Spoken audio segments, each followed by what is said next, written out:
મગરના હુમલાનો ભોગ બનેલી 12 વર્ષીય કિશોરીનો મૃતદેહ મળ્યો। 24 કલાકની શોધખોળ બાદ વિશ્વામિત્રી નદીમાંથી મળી આવ્યો મૃતદેહ।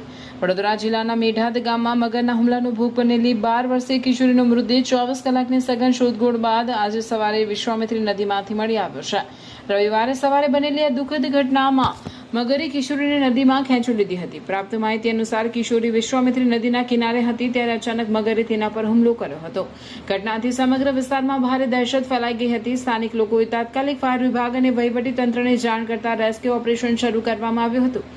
ફાયર વિભાગની રેસ્ક્યુ ટીમ, સ્થાનિક વહીવટી તંત્ર અને ગ્રામજનો દ્વારા સતત 24 કલાક સુધી સઘન શોધખોળ હાથ ધરવામાં આવી હતી। આખરે આજે સવારે વિશ્વામિત્રી નદીમાંથી કિશોરીનો મૃતદેહ મળી આવ્યો હતો। મૃતદેહ મળતા પરિવારજનોમાં શોકની લાગણી વ્યાપી ગઈ હતી અને સમગ્ર મેઢાદ ગામમાં ગમગીનીનો માહોલ છવાઈ ગયો હતો। ફાયર વિભાગની ટીમે મૃતદેહને નદીમાંથી બહાર કાઢી જરૂરી કાર્યવાહી હાથ ધરી હતી। ત્યારબાદ મૃતદેહને પોસ્ટમોર્ટમ માટે પાદરા સરકારી હોસ્પિટલ ખાતે ખસેડવામાં આવ્યો છે। સમગ્ર મામલે પોલીસે કાયદેસરની કાર્યવાહી શરૂ કરી છે।